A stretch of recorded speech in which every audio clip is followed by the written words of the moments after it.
Oi pessoal, vamos para mais um vídeo, dando continuidade à discussão em cima das agências de controle. Hoje a gente discute a agência econômica, o controle econômico, como o Skinner fala. Tá? A gente tem uma retomada aqui, a gente veio discutindo muito a coisa do controle do reforço negativo. Tá? Dessa vez a gente volta para discutir mais o controle do reforço positivo. Isso não quer dizer que dentro da instância de controle econômico não esteja envolvido também controle por reforço negativo. A gente vai discutir isso também, tá? Mas a ideia básica que norteia a regulação, pelo menos a grande contingência, a contingência explícita na relação de controle econômico, é uma relação de reforçamento positivo, que envolve a noção de um comportamento ser consequenciado, um dado comportamento ser consequenciado por reforço monetário ou bens. Tá? Então, é a lógica do ao fazer tal coisa, me é pago determinado valor. Tá? Então, a gente tem uma ideia básica que regula toda a prática de controle econômico, que envolve basicamente reforçamento positivo. Tá? Os que vai falar, olha, normalmente esse pagamento, né, esse reforço positivo, ele é contingente à fidedignidade entre a ação, entre a resposta do sujeito e a estimulação verbal inicial, né, a correspondência entre a especificação verbal da topografia de resposta a ser emitida e o comportamento em si. Faz tal coisa que eu te pago um determinado valor. Tá? Pagarei R$50 para que você arrume minha casa, para que você corte minha grama, sei lá. Então especifica comportamento, reforço e coloca esse comportamento e esse reforço em condição, um em condição do outro. Tá? Para quem está ouvindo, ou seja, para o empregado ou controlado, ele age em acordo com a condição se ela de alguma forma corresponder com regras passadas, ou seja, se a especificação apresentada e o reforçamento condiz com práticas de reforçamento anterior do sujeito. Tá? Skinner vai fazer toda uma discussão em cima dos diferentes esquemas de remuneração. Eu vou gastar menos tempo aqui no vídeo, isso não quer dizer que isso não seja importante, prestem atenção. Tá? Mas a ideia básica que ele está apontando é, olha, você tem algumas formas de reforçamento. Você tem, por exemplo, ele vai discutir dois grandes esquemas de reforçamento, razão fixa e o intervalo fixo, aonde eu tenho razão fixa, que seria o equivalente, lembrando, razão fixa, um valor X de reforço, né? O reforço é contingente à emissão de um dado número constante de respostas. É algo próximo da ideia de alguém que recebe por produtividade. A cada 5 peças construídas eu ganho R$100. Algo nesse sentido. E ele vai apontar algumas características importantes desses esquemas. Por exemplo, no esquema de razão fixa, é um esquema que, como a gente viu lá em Fenômenos 1, vamos lembrar do conteúdo.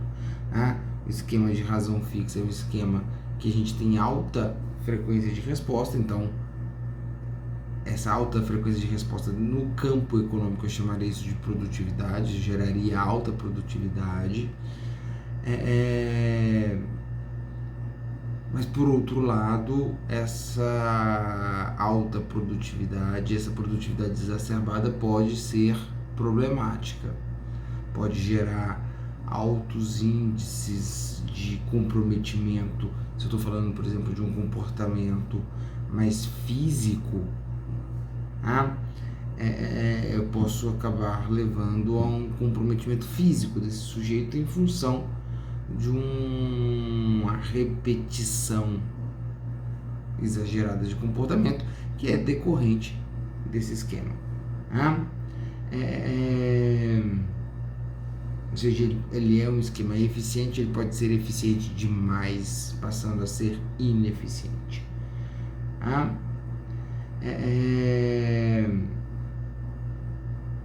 gente tem a questão das pausas pós-reforço, que quanto maior for a razão, maior vai ser a pausa. Então, pode ser um problema. Por exemplo, pensem eu uso sempre o exemplo, pensem num corretor de imóvel, que ele ganha pouco frequente, né? Porque ele não vende apartamentos, casas, ele não vende imóveis com uma alta frequência, mas ele entra em contato com um valor de reforço com uma certa magnitude em função daquela resposta. Automaticamente ele vai ter também uma pausa pós-reforço, provavelmente, por exemplo, mais bem marcada do que alguém que ganha por produtividade, mas vende com maior frequência e uma quantidade e entra em contato com um valor mais baixo de reforço por peça vendida, por exemplo.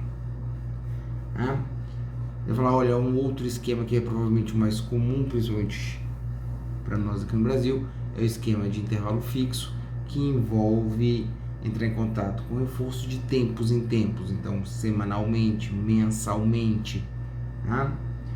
Ele vai fazer toda a discussão, vai fazer a mesma coisa, vai apontar vantagens e desvantagens. Provavelmente a principal desvantagem é porque um esquema de intervalo fixo, vamos lembrar, ele gera altíssimas pausas pós-reforço, longas pausas pós-reforço, porque logo depois do reforço nunca vem, porque é tempo transcorrido, e à medida que vai se aproximando, você vai tendo uma aceleração. Pensando para aquele sujeito que está pagando, essa é um padrão de comportamento que é desvantajoso, mas interessante, um comportamento mais constante, mais frequente de produção. E aí, artifícios outros normalmente vão ter que ser inseridos para manter essa produtividade e o sujeito não se comportar em função do padrão tradicional do esquema de intervalo fixo. Por exemplo, a inserção de um supervisor, que cumpre ali em função de estimulação aversiva para baixa produtividade. Basicamente é isso.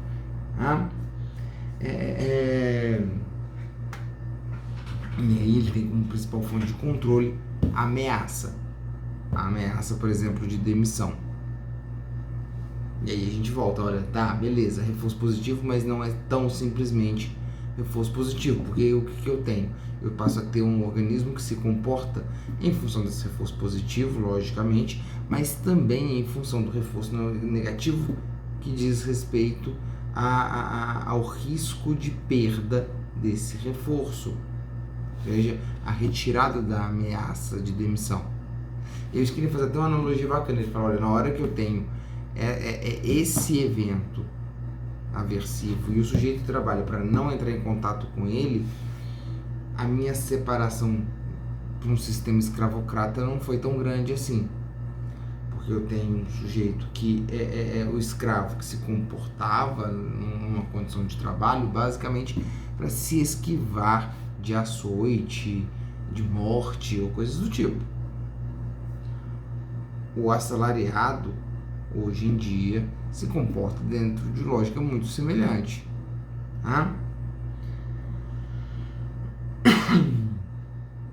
Eu queria falar, olha,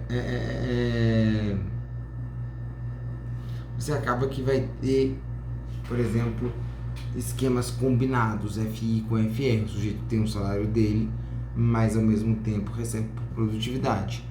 Esse FI faz com que um valor de reforço mínimo seja obtido, mas ao mesmo tempo o FR mantém a frequência de comportamento alto ao longo de todo o processo, de todo o intervalo. Tá?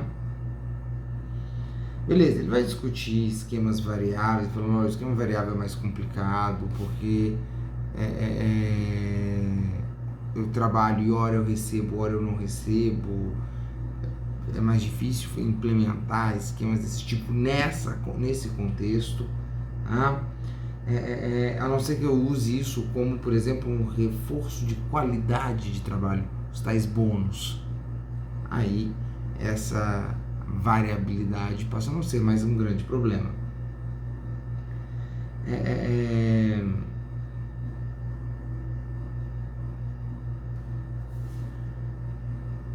Aqui vai falar, olha, e existem também dentro da condição de trabalho outros reforçadores que não econômicos. Aí vai, é raro o empregador que trabalha única e exclusivamente por dinheiro. Outros eventos no ambiente de trabalho, colegas, por exemplo, uma flexibilidade de horário ou coisas do tipo, que são eventos que compõem o valor consequenciador do trabalho. Eu lembro que quando eu era mais novo, estava surgindo as primeiras empresas, aquelas empresas onde o funcionário faz o seu próprio horário, a Google que tinha a sala de jogos dentro da empresa, as empresas que as pessoas podiam levar os cachorrinhos para irem junto. Isso foi que eu consigo me lembrar, isso vai aparecer lá na minha adolescência. Tanto é que virava, tinha reportagens e reportagens sobre isso. Isso diz de valores reforçadores para esse exercício de trabalho que não necessariamente estão alinhados com a noção de reforço monetário, de reforço econômico. Beleza. Skinner vai discutir então um conceito importante que é o conceito de valor econômico do trabalho. Ele vai virar e falar o seguinte, olha, o dinheiro é uma instância interessante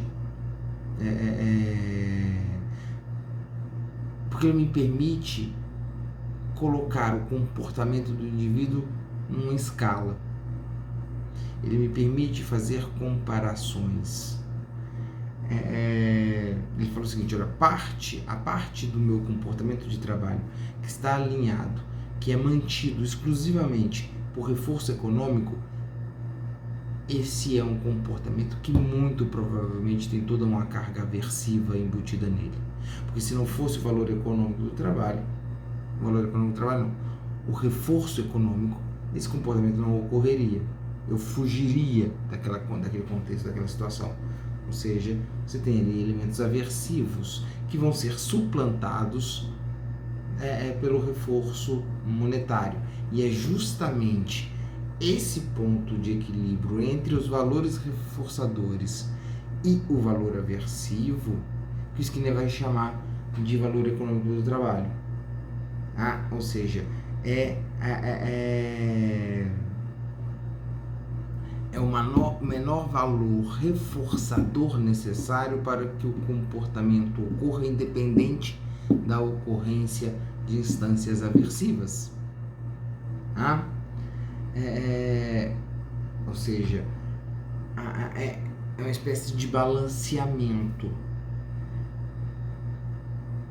O trabalhador, quando aceita um trabalho, ele está, mesmo que, não estou falando de forma consciente, mas você tem aí uma comparação entre reforçadores e estimulações aversivas. Ele aceita se o valor reforçador for superior à condição aversiva. O empregador faz coisa semelhante. Entregar dinheiro é aversivo. Talvez não para um Bill Gates. Mas entregar dinheiro é aversivo na medida em que dinheiro, lembra de Fundamentos 1, dinheiro dentro da nossa cultura social, da nossa cultura ocidental, que é bastante capitalista, onde a noção de dinheiro é um elemento importante. Esse dinheiro ele é pré-requisito para uma série de reforçadores. Tá? Então,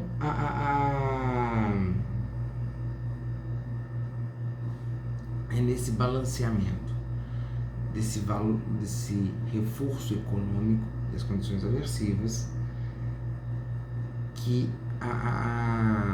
o empregado faz e o empregador, na medida em que tem como dinheiro elemento reforçador, entregar dinheiro passa a se configurar uma instância aversiva.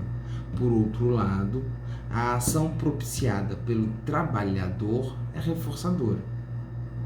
Aí agora, o empregador faz algo semelhante, que é o balanceamento entre o valor reforçador do trabalho, do produto do trabalho do empregado, em relação ao valor aversivo de entrega do dinheiro.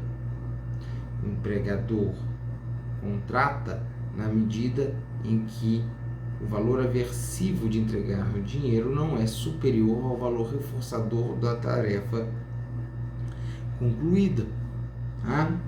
É o momento em que fecha-se o contrato. Tá?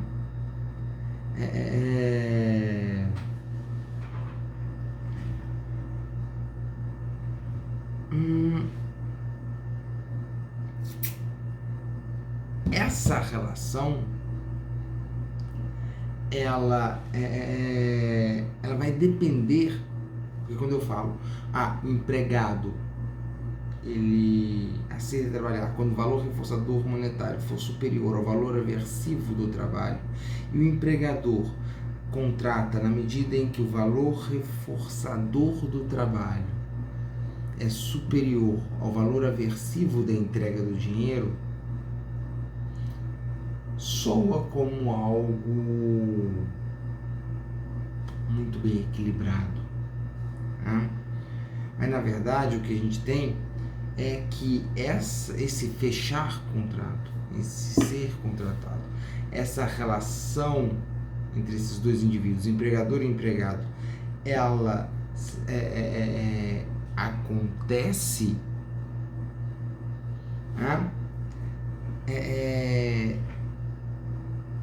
dentro dessa lógica de equilíbrio para um e para outro, mas ela vai depender das condições de cada membro dessa relação social.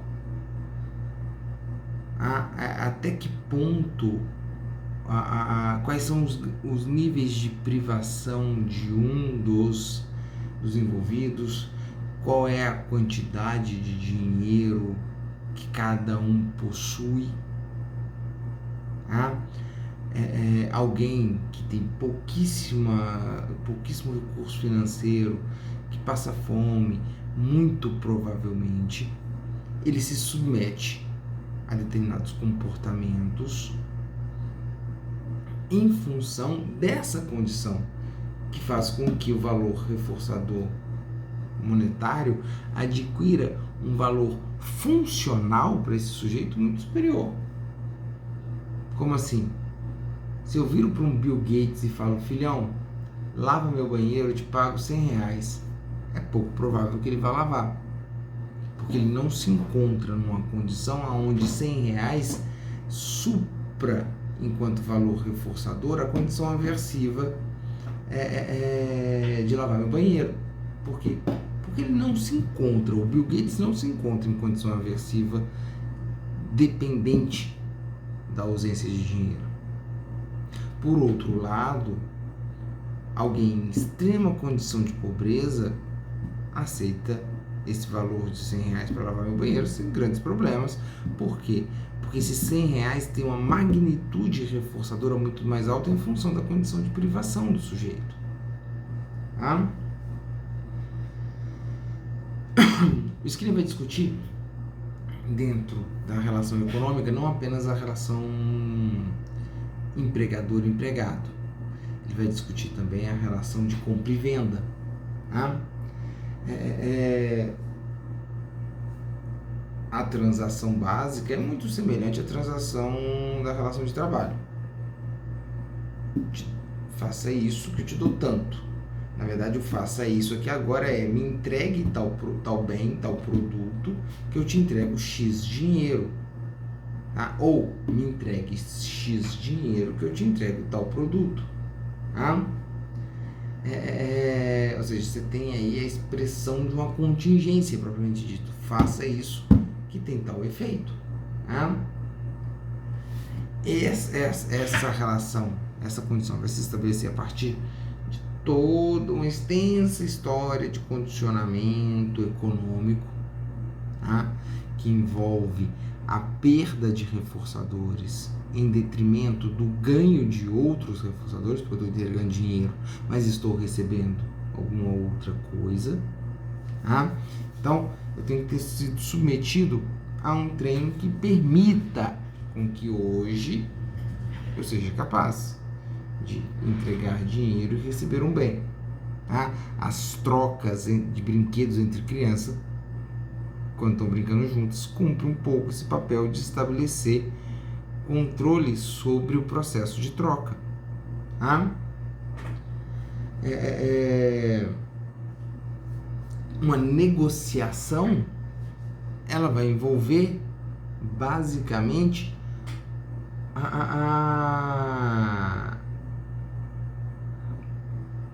os efeitos de entrega do dinheiro e os efeitos, isso para o comprador, né? E os efeitos de entrega do bem para o vendedor. Para o comprador, você tem um valor aversivo de entrega do dinheiro, mas tem um valor reforçador de entrega do bem, de recebimento do bem. Tá? Eu compro quando, nessa comparação, o valor aversivo é mais baixo do que o valor reforçador. E, de novo, isso vai variar de indivíduo para indivíduo. Porque dependendo do bem, ele pode ser extremamente reforçador para mim. Tá? Dependendo do bem, ele pode ser aversivo. Ou melhor, não tão reforçador. Tá? E aí,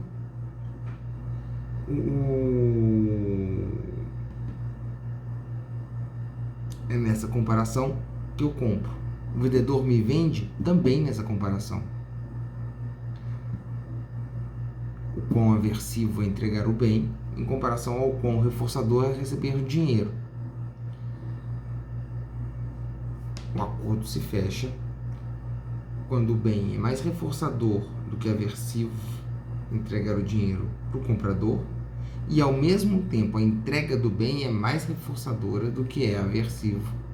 Ou melhor, não, para o vendedor ele fecha quando o recebimento do dinheiro é mais reforçador do que é aversivo a entrega do bem. Ah? Então é nessa condição que a gente vai ter a relação de compra. A boa compra é quando os reforçadores são superiores à condição aversiva. A boa venda é a mesma coisa. Tá? Aqui a gente já está falando, vai ter a noção de valor econômico do bem, igual lá no valor econômico do trabalho. Tá? Para eu que estou comprando, o valor econômico do bem é aquela escala monetária de distância reforçadora. Então, por exemplo, eu pago R$3 no algodão doce. Não pago R$10 no algodão doce. R$10, entregar R$10 e receber o algodão doce, eu tenho um valor aversivo mais alto do que é reforçador. Por exemplo, eu gosto de algodão doce. Roubo até uns pedaços da minha filha quando ela está comendo. Mas gosto mais de R$10. Não no sentido capitalista do termo. Me refiro a gosto mais de R$10 no sentido de que existem, por exemplo, outros eventos mais reforçadores do que o algodão doce, no qual eu entrego R$10, tornam mais provável eu entregar R$10. Por exemplo, eu coleciono discos. Tem discos que eu pago caro em cima. Tem outros discos que não. Por quê? Porque não tem valor reforçador tão alto.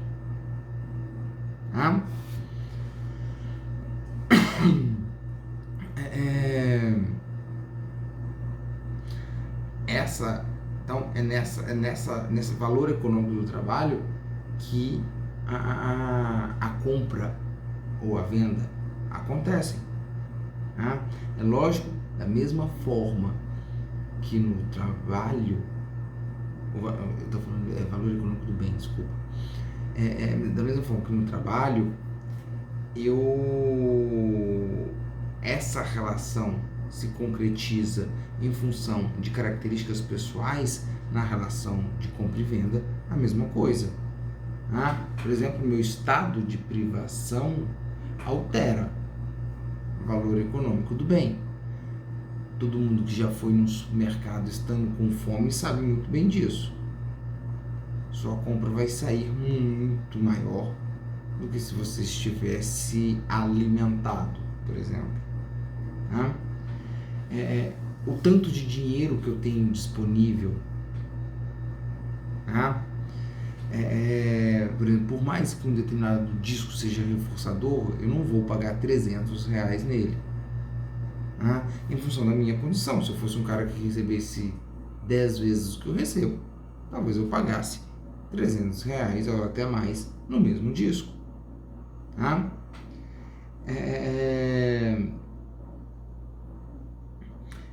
O Skinner não vai discutir isso, mas tem um autor importante dentro do comportamento, que é o Gordon Foxall, é um britânico, que discute muito a ideia de comportamento de consumo. E ele vai falar, olha, todo bem que se adquire, ele tem duas grandes classes de reforço. O que ele chama de reforço utilitário, o que ele chama de reforço informativo. Reforço utilitário é o reforço disponibilizado pelo uso do bem. Então eu compro um carro, o reforço utilitário dele é eu sair daqui da minha casa e ir até a universidade em menos tempo, não chegar suado, não chegar cansado, chegar lá rápido, de forma confortável. Esse é o reforço utilitário de um carro. É o mesmo se eu estou falando de um Fusca ou se eu estou falando, sei lá, de um carro. É lógico que tem outras diferenças, mas se eu estou falando de uma BMW, reforço utilitário de eu sair daqui, chegar na minha casa, eu entro em contato com esse reforço em ambos os carros. Por outro lado, o reforço informativo diz respeito de outros reforçadores que não aqueles do uso do bem, mas são aqueles reforços que são disponibilizados por um ambiente social decorrente da posse do bem. Nesse caso, o reforço informativo da BMW é consideravelmente superior ao reforço informativo do Fusca, por exemplo. Normalmente a diferença mais bem marcada de preço de bens, de dois bens semelhantes, mas por exemplo de marcas diferentes, diz respeito desse reforço informativo. Se vocês forem prestar atenção nas propagandas de televisão, é raro uma propaganda que enfoque o uso, o valor de uso de um bem. Normalmente, as propagandas envolvem o valor informativo daquela marca. Tá? É ali que a marca ganha dinheiro. Tá? Porque se eu faço uma propaganda em função do valor utilitário, ou seja, do uso do bem, eu estou fazendo propaganda do bem, não da minha marca.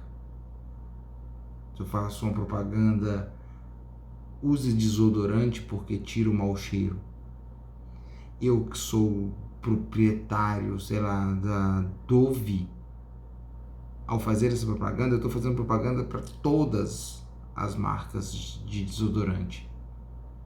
Ah, por outro lado, quando eu falo que apenas Dove faz tal coisa ou tal outra coisa, eu já estou começando a entrar no mérito de reforço informativo. Ah? Beleza. Eu queria falar, olha, esse valor reforçador ele pode ser manipulado a partir de diferentes técnicas, a embalagem, disposição de marca, a própria marca. Quando a Apple lançou o iPad, ninguém usava tablet nessa vida. Foi a Apple lançar, todo mundo começou a usar, todas as outras empresas começaram a fazer. Então, a própria Apple se configura como uma instância que agrega valor reforçador para um dado bem.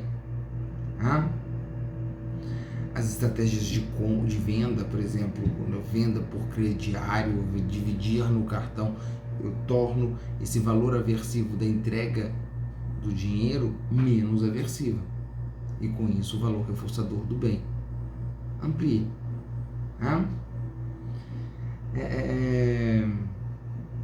Tá. E o Skinner termina a discussão de valor econômico dos diferentes tipos de controle econômico, falando, olha, existe talvez o caso mais extremado ou mais maluco da relação de controle econômico, que é fazer o sujeito gastar dinheiro para receber, trocar dinheiro por menos dinheiro, que é o que ele vai chamar, que é a lógica do jogo. A pessoa joga, sei lá, joga na Mega Sena toda semana. Se ela juntasse o dinheiro que ela joga, depois de um certo tempo, ela teria praticamente o valor do prêmio, dependendo da frequência, lógica, e durante quanto tempo que ela está jogando. Isso tudo, de novo, vai depender de uma rede intricada de construção de repertório comportamental. As primeiras apostinhas da criança, onde a hora ela ganha, a hora ela perde, mas com uma instância menor. Os paroímpares. Se você pega, por exemplo, se você entra num cassino em Las Vegas, você tem a disposição dos caça-níqueis, são os primeiros jogos que você tem acesso. Por quê? Porque ali você gasta você emite respostas com baixo custo. Você vai colocar ali uma fichazinha, aonde você vai ganhar com uma frequência maior do que nos outros jogos que vai ter ali dentro, mas também com uma magnitude baixa. E aí, à medida que esse comportamento vai se estabelecendo, novas relações de contingência que exigem respostas de maior custo e vão gradativamente tornando mais difícil entrar em contato com o reforço, essas respostas começam a ficar cada vez mais prováveis.